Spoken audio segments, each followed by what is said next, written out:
সেটা তো বলতে পারবো না আসলে, সেটা তো উপরওয়ালাই ভালো জানে যে কার সাথে বিয়ে হইতো বা না না এখন আপাতত কাকে করব, কেমনে বলবো কার সাথে আমার দেখা হইতো। না না ওরকম, না না এইরকম কোনো ইচ্ছা নেই।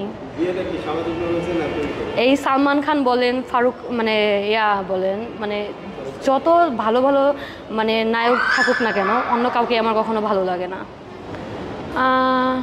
আসলে সব মেয়েদের মাইন্ড তো একরকম না, কারটা কি সেটা বলতে পারবো না। তো আমি যতটুকু মনে করি একটা মেয়ে একটা ছেলের ব্যবহার কেয়ার এটাই সব থেকে বেশি ভালোবাসে।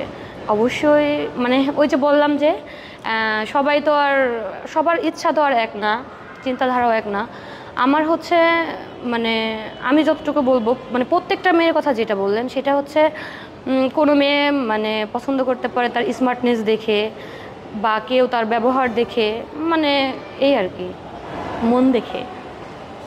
আমি তো ভালোবাসি, আমাকে ভালোবাসে কি না জানি না, অল টাইম শুধু সন্দেহ করে করে এই যে যেমন ধরেন এখানে আসছি, ওকে আমি বলিনি, আমি বলছি যে আমার আব্বুর জন্য কিছু কেনাকাটা করতে আসছি, ওকে তো সত্যিটা বলি না, সমস্যা হবে কেন, সেটা আমি ম্যানেজ করবো, আমি বলবো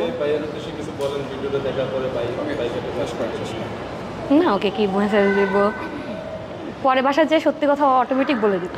ছেলেরা যদি এটা যদি আপনি আমাকে প্রশ্ন করে থাকেন তাহলে আমি ফার্স্টেই বলবো যদি মন থেকে ভালোবাসে তো তখন দেখবে মন, আর যদি সেটা না হয় যদি মানে এমন হতে পারে মনকেও ভালোবাসতে পারে আবার সৌন্দর্যকেও ভালোবাসতে পারে। অনেকেই হয়তো ভাবতে পারে যে আমি একটা ইয়াকে বিয়ে করব, যার মন ভালো তাকে বিয়ে করব, আবার অনেকেই ভাবে যে না আমার বউ সুন্দর হইতে হবে না, মন ভালো হলেই হবে। হ্যাঁ আজকালকার যুগে তো এরকম অ্যাভেলেবেল হয়।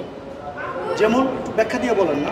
যেমন দেখেন অনেকেই ইয়া করে কি বলবো, আর একটা অনেকটা কি বলবো, এই দেহ পাবি তো মন পাবি না, কারণ এখনকার ছেলেরা ম্যাক্সিমামই দেখবেন মেয়েদের সাথে টাইম পাস করে, ম্যাক্সিমাম 100টার মধ্যে 5টা হচ্ছে লাভ ম্যারেজ করে বিয়ে হয় আর সবগুলাকে ছ্যাঁকা দিয়ে দেয়।